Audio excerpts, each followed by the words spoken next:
guys. NBA trade deadline episode. I'm going to break down what I think is going to happen on February 5th at the NBA trade deadline at 4 p.m.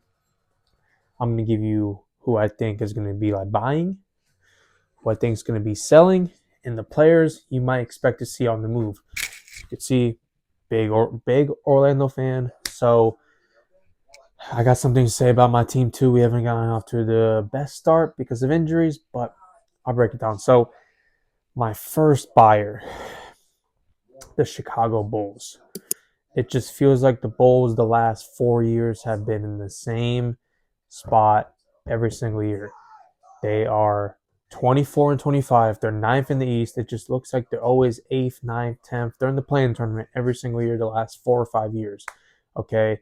And somewhere they've been stuck. And I just think they need to either blow it up or make a big move here. They're going to be identified as one of the more active all-out buyers in this all-out deadline, adding depth pieces and picks in recent deals and scouting upgrades ahead of the trade all-out deadline. This team could easily be sellers, though. They could sell Nick Vucevic. They could sell Kobe White. They could sell Bazilis, which I think they should build around him, but they could certainly sell players as well. The Bulls, however, I think will be all-out buying. They're going to try and get out of the play-in tournament for the first time in 5 years, but expect a lot of names to be moving around there as well. My second buyer, the Cleveland Cavaliers. They just made a move. They just shipped DeAndre Hunter to Sacramento, which was a big move for the Cavs. Unexpected, happened a few days ago. They're 6th in the East at 29 and 21. They're 7.5 games behind first. Already made a move to boost their rotation. They added Dennis Schroeder and Keon Ellis. Dennis Schroeder is going to bring some point guard depth to them. They've had Garland out of the lineup almost all year. Lonzo Ball hasn't lived up to the expectations. So adding Dennis Schroeder adds that point guard depth that they possibly need. Keon Ellis adds shooting and defense. So the Cavs actually upgraded. They shipped DeAndre Hunter to Sacramento. Sacramento, a team that I think is going to blow it up as well. So watch out for the Cavs. They're trying to make a move as well. Also, big names to watch out for around the Cavs is Evan Mobley and Darius Garland. Okay, they could be sellers as well in that aspect. So Cleveland is in a shift right now trying to figure out what they want to do come playoff time. Okay, clearly they're pushing for a deeper playoff run. They won 65 games last year and lost in the second round. They need something. They need some type of help. It's not cutting it with all Donovan and Evan Mobley. They need someone else there. So expect to see them push maybe for a Giannis Antetokounmpo, maybe for a Luke Kennard. Expect them to push for someone that could kind of push them over the edge a little bit more, or even a John Morant. So Cleveland buyers most likely, but I won't be surprised if there will be sellers as well. My next buyer, this one has been kind of strolling around the last few days, the last few weeks, really, the Milwaukee Bucks. Okay, they're 12th in the East. They're 18 and 28. Reportedly, they're showing interest in adding offensive talent such as Cam Thomas to support Giannis, so Giannis would want to stay in Milwaukee. They don't want to give up their superstar that brought them a championship, okay? And me personally, I don't blame them. So they're trying to improve scoring, right? They don't really have anybody. They have Kyle Kuzma. Okay, they don't have a point guard. Ron Rollins is their point guard. Cole Anthony, Magic legend, backup point guard, right? So they don't have a scoring guard that could take over a game. They lost Damian Lillard to the Portland Trailblazers, but even when they had Dame, he had an Achilles injury, so they never got the full potential of that. So now they're trying to add a scoring guard. That's option one. Option two is going to be to ship Giannis, get draft picks, get draft capital, get salary capital, and rebuild. That's option two, and I could see that happening more likely than not. So, but I still put them in this category because I see the Bucks. They're going to try to improve before they decide to blow it up. Okay, so that is if Giannis isn't moved, they're going to be sellers. Most likely they're going to be sellers, but I want to see if maybe they try something first. If you add a player like Cam Thomas to this team, maybe Michael Porter Jr., from the Nets, it's just I think you want to target a rebuilding team, take their best player off, give them a lot of picks, give them some role players as well that they could ship off for more draft picks. But I think the Bucks will try to improve the team before they blow it up because losing Giannis is a big deal, and that is a move that will upset the entire fan base of a franchise. Not to mention, it's not like the Luka situation, but it is, right? So you don't want to do that. Okay, even though they've agreed to split, you still don't want to do that. My next buyer, and this might surprise some people, the Los Angeles Clippers. Okay, they're currently 10th in the West. Keep in mind, the West is always maybe 3-4 games apart from first to 12, right? The Clippers are 22 and 25. Okay, Kawhi's been healthy. James Harden's been healthy. Zubac has been healthy. They just haven't been figuring it out. Losing Norman Powell to the Heat has been big. They lost that like extra like scoring threat.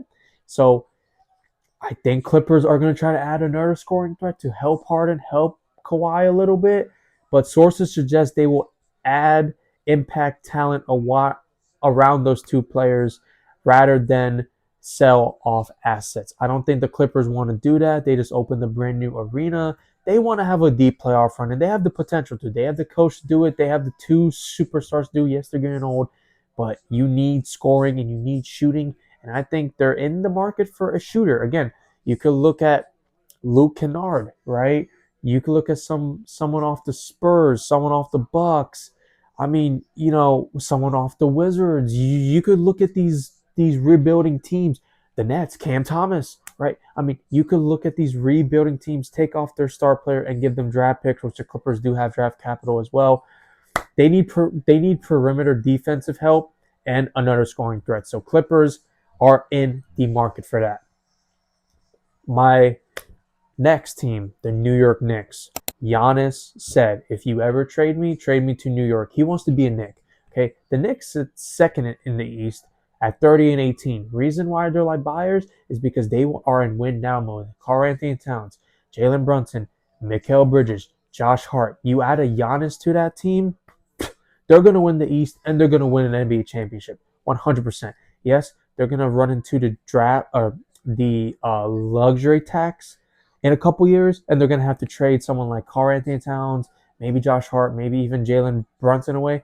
But you get that championship, you make that fan base happy, a fan base that hasn't had any championships in the city of New York since 2007. You want to do that. So they're going to be heavy buyers. Excuse me. They're going to be heavy buyers this trade deadline. Obviously, a win now team, most impact players to give up. Okay, they could also give up OG Anunoby as well. I see that happening if they do get Giannis. They ship him off to the Bucks, and the Bucks ship him off to a different contender. Things will get interesting then. My next team, Miami Heat. At 26 and 24, they're currently 8th. Again, another team that's been in the play-in for the last maybe ever since the plan has existed, right? While it's not confirmed, rumors and analyst chatter link them to blockbuster targets, including speculation around Giannis and Ja Morant. Miami have a lot of young pieces, Jaime Jaquez, Nikola Jovic. They have draft capital. They could add a big name to help Bam Adebayo. Yes, they could also give up Kellan Ware, but I think they believe in Kellan Ware. Kellan Ware and Bam Adebayo could do a lot of damage. I'm sorry, I'm watching the Orlando game right now, and we're getting our ass kicked by San Antonio. So hopefully they could come back. It just started. Anyways, the Heat have a lot of young capital. You could ship off Tyler Hero as well. Maybe look at a Giannis there. Ja Morant, you need a point guard in this situation to help, move the ball a little bit more and possibly make noise in the playoffs. The Heat want to make noise in the playoffs. They have the coach to do it. They have a cornerstone to do it, all at Bam Adebayo. So you want to add a scoring guard, possibly, maybe even a superstar like Giannis. So Miami, big time going to be putting all chips into it and see what they could pull out. Next teams, Portland Trailblazers and the Phoenix Suns. I think some chatter about them being sneaky buyers. I don't think they're going to be big all buyers. They're both young teams. They both have really strong young cores. I think they want to keep them together. Deni Avdija on the Blazers just got named an All-Star. Damian Lillard's on the Blazers as well, recovering from an Achilles tear. I think once he gets back, the Blazers are in the play-in tournament. They can make the playoffs, maybe make this second round of the playoffs. So I think they might be sitting still a little bit. Um, but also you could kind of look at the mid-tier pieces to improve their teams. Both these teams are young with many role players, and I think they're both a star away from a deep playoff run. Yes, we saw the experiment with all Devin Booker, Kevin Durant, and Bradley Beal. It didn't work out that well. Back to my Clippers point, Bradley Beal is on the Clippers. He's out of the lineup because of injury, so you might ship him maybe. But the Suns need someone else to help D Book. They probably need a scoring guard. I think Dylan Brooks is making up. I mean, he's having a career breakout year on the Suns. So the Suns are a star away from a second round playoff appearance. Possibly look out for these teams as well. They're both sitting 3 games separated from each other in the play-in spots. The West is always close, so expect them to possibly make a move to improve their roster just a little bit. Orlando Magic, my next team that is buyer. Yes, we are buyers. And like from someone that watches this team every single night, every single game, we are in the market for some extra scoring help. Desmond Bane has made a huge impact for us. We needed a guy like him, but we are not healthy at all. We first let me get into it, but this team needs to be healthy. I see us doing the typical staying still, wait till a team gets healthy, and then we lose in the first round again in the playoffs. I don't want that. We need to add point guard help. Tyus Jones is not it. Anthony Black is having a breakout year, and Jalen Suggs is in and out of the lineup. So you want to add some help to that, right? We're 25 and 22. We're currently 7th in the East, only 4.5 games behind the Knicks in second place. So we could certainly get into that top 5. We were projected to win the East this year until the injuries happened. Look, this team has the pieces that they need. Paolo, Franz, Jalen, now Desmond Bane. They have the cornerstone franchise players that they need to win, to be competitive for a championship. They added shooting in all Desmond Bane that they desperately needed. But this team's biggest issue is health. Jalen Suggs, Franz Wagner, and Paolo Banchero have only played 137 games together in the last 4 seasons. 137. Keep in mind, there's 82 games a season. 82 games a season. Okay, and they've only played 137 games together. We don't know the full potential of this team. Okay, Franz only played 26 games this year out of 47 so far. Paolo missed a week and a half this year. And Jalen Suggs is in and out of the lineup all of his career, and he's only played 27 games this whole season as well. And having Isaac coming up on his contract, that's going to meet the luxury tax. It puts us in a situation where we have to trade Jonathan Isaac. He's a good defensive player, so we could get some value back from, maybe get some more shooting, right? Tyus Jones just hasn't been good for us. He just hasn't been what we expected. And Anthony Black is having a breakout year, so we want to hold on to him, and we want to kind of surround him with help around the point guard position. I think Black should be starting. We could trade Jalen Suggs. I can't believe I'm even saying that, but someone that's not reliable when he's on the court, difference maker, complete difference maker, but he's not on the court, right? So again, 137 games played the last 3 to 4 seasons between our 3 cornerstone players. That is really bad. And that is why we're not really making any noise and people are sleeping on us. But the Magic could win the East this year. This is probably the best chance to win the East, if I'm being honest. Okay. So, but anyways, we can afford to move Tyus Jones and Jonathan Isaac for another shooting guard. Again, add shooting help. We have great depth, and our depth is our youth. And we want to keep that youth together. And Tristan Da Silva, Jace Richardson, Anthony Black. But we only have one veteran, Mo Wagner, right? And I guess you could say Desmond Bane. But as far as coming off the bench, we have one veteran, and that's Mo Wagner. We could do a 2-for-1 here, right? We could move Jonathan Isaac and Tyus Jones and get someone else to help with our shooting woes, okay? But when healthy, this team could be really, really scary, and we could certainly win the East, 100%. I mean, if you watch the team play, you will know this team could win the East if they're fully healthy, because when we're fully healthy, nobody's really able to all beat us, okay? And what it takes, having all Desmond Bane out there, He's averaging 19.3 points, 4.4 assists, and 4.3 rebounds. And he's coming off a 7 out of 10 point field goal made game. So he's a game changer. Keep him, but we need more. We need more. And finally, my last all I buyer for this is going to be the 76ers. They're 27 and 21. They're 6th in the East. One thing, they don't have any depth. They haven't had depth since they got railed by the Hawks in the Eastern Conference Finals. Or I'm sorry, in the East semifinals a few years ago. They were 50 balled by the Hornets a few nights ago with their starting lineup: Tyrese Maxey, VJ Edgecombe, DeAndre Drummond, Kelly Oubre, and Winston Barlow. Who is Winston Barlow? He's horrible. He doesn't even average 10 points a game. With Paul George now suspended for 25 games for using steroids, Embiid having his knee issues constantly, Jared McCain in and out of the lineup, that's just not going to cut it. You need to add more scoring opportunities off the bench. Quitting Grimes is not enough. And DeAndre Drummond is not getting it done when Joel Embiid is out. Don't even get me started on Winston Barlow. I don't even know his first name, but I know his last name, and he sucks. He's averaging 7.9 points a game, 4.8 assists, and 1.3 rebounds. And most of the games he's starting because this team is injury riddled to the max. Add bench depth if you want to have a shot in the playoffs. Simple as that. View the screenshot I'm about to put right here. Okay, that is the last game. That is the starting lineup they had. That's not going to get it. And then you look at who's on the bench. It's just not going to cut it. Watford, Bona, and Walker, along with Olai Barlow, this will not help this team get out of the first round. 76ers are buyers. Let's go to my sellers. Okay. The Sacramento Kings are big-time sellers. I think they're in a rebuild year.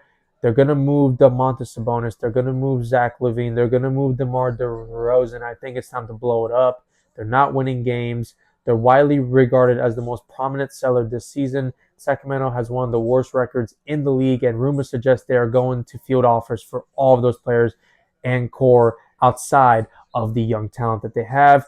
Domantas Sabonis, Zach LaVine, DeMar DeRozan have all been mentioned as tradable assets in trade discussions. Sabonis, especially if he could remain healthy. Brooklyn Nets, another one. Again, I'm just targeting the teams that are in kind of a rebuild mode here.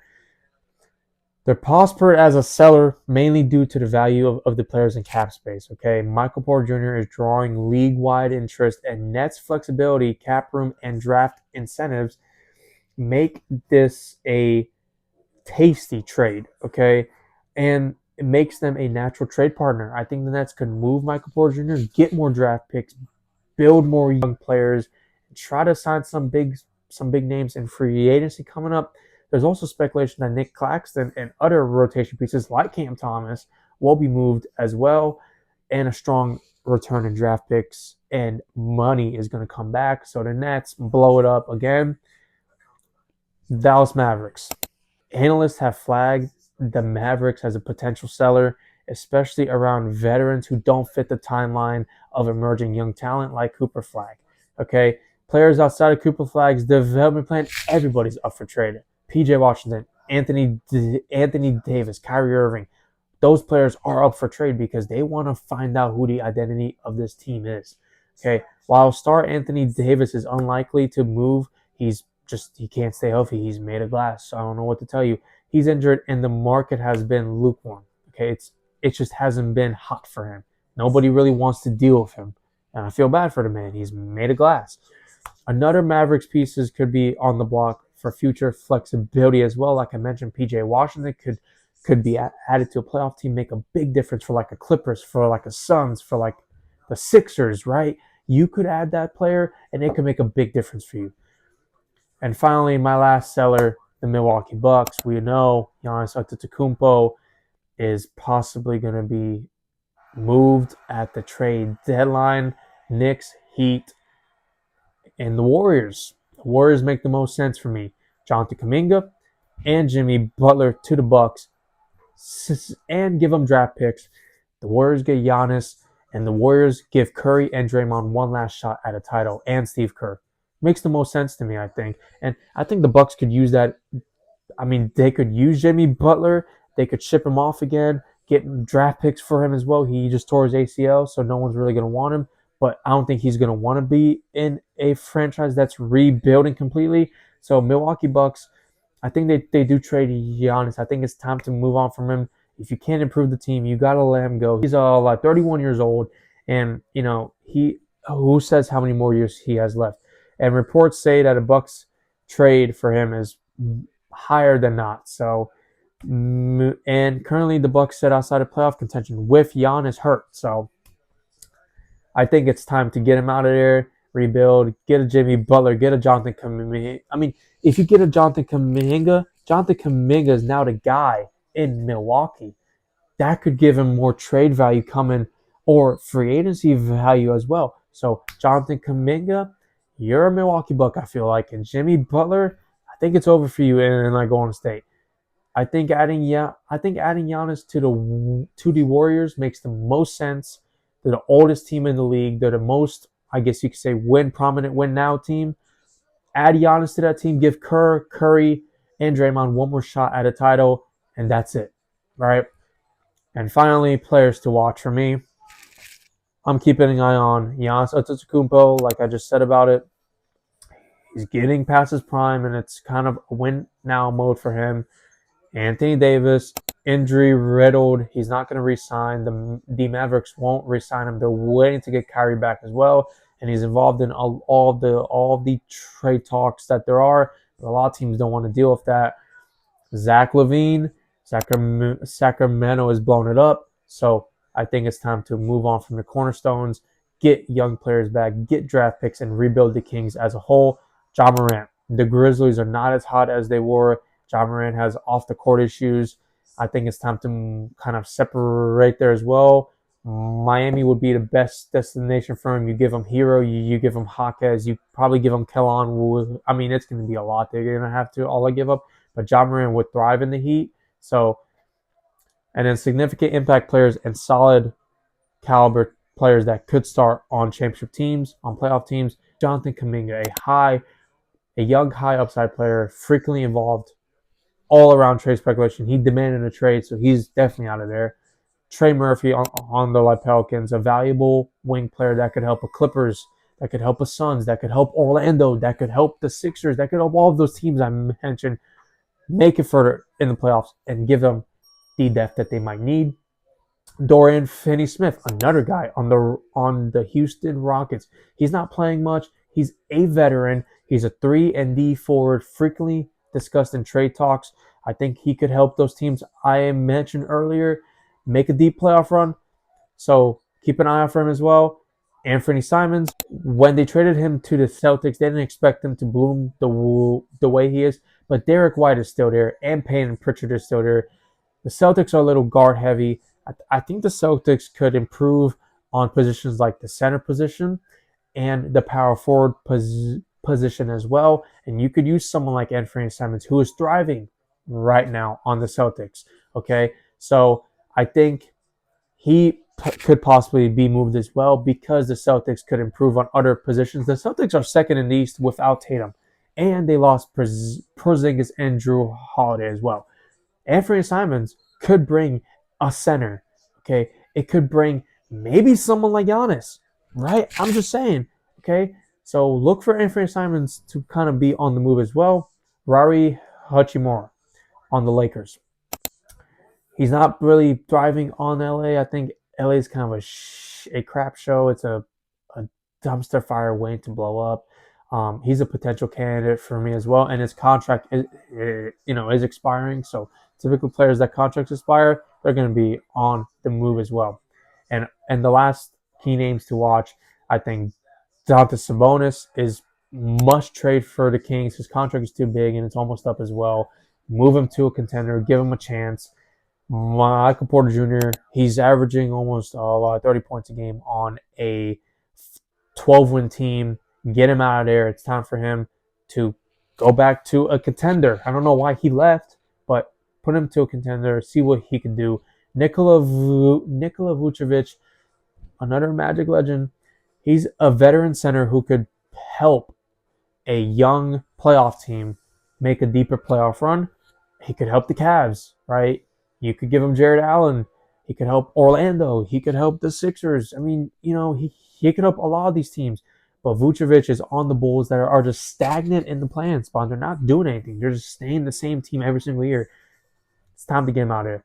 Bennett Mathurin as well. He kind of fell off. He started off his career pretty high, kind of fell off, and the Pacers suck this year. They don't have Halliburton. He tore his Achilles in Game 7 of the NBA Finals. I think Bennett is time to get him out of there as well. He's a good player, a good cornerstone player, but he's just not thriving on the Pacers, and the Pacers are kind of lost in translation. So you could see him being moved as well. And finally, the players that people aren't really talking about and not tossing them out there as much are Jalen Suggs, Jonathan Isaac, Joel Embiid. Yes, Joel Embiid. He could be traded as well. I think that trust the process is over, and you could get so much for him. You could improve that whole depth issue that you have there. Paul George, he's suspended for 25 games, right? And he hasn't been good as well. He's been hurt. He's been inconsistent. He just hasn't looked good. Isaiah Hartenstein, I think the Oklahoma City All Thunder just winning a championship, having Chet Holmgren, they don't really need Hartenstein anymore, and he's also in and out of the lineup as well. Another player to watch. Karl-Anthony Towns, OG Anunoby, and Mikal Bridges. I say these three players on the Knicks because if a Giannis deal does happen to the Knicks, those three players could be all moved at the same time, if not two or even just one of them, right? And then finally, Jimmy Butler and Brandon Podziemski on the Warriors. All of this, most of those players I just named will be moved for a Giannis deal, Ja Morant deal, right? You don't just move those players for someone like Luke Kennard or Harrison Barnes or Jalen Suggs or Jonathan Isaac. No, you move those players for a Giannis Antetokounmpo. Like I said, and I'm going to conclude this episode of this, the trade for Giannis that makes the most sense to me is the Golden State Warriors. You have Hal Horford, you have Draymond Green, you have Steph Curry, you have all that Buddy Hield. You add Giannis to that team. That team is going to make a deep playoff run. You're going to give Curry and Steve Kerr one more chance at a championship in a strong Western Conference. It's the oldest team in the league, the most win-now team in the league, I think. It's just the one that makes the most sense. Jimmy Butler is a drama queen again. He's not happy there. You move him out of there, and he's hurt anyway. I hate to say it, but he's no use to you. You move Jonathan Kuminga that isn't happy there and wants to be gone. And you move Brandon Podziemski, who just typically sucks. So anyway, that is my trade deadline breakdown for you. It's a little long. I apologize. As usual, go Magic. Okay, once we get healthy, mark my words, we're going to make a deep playoff run, and we're going to be in the Eastern Conference Finals this year. Call me crazy, but I'm a true believer. If we could get this thing figured out health-wise, we're going to be right there with the Knicks, with the Cavs, and with the Pistons. We'll catch you guys on the next one. I love y'all. Go Magic. Deuces.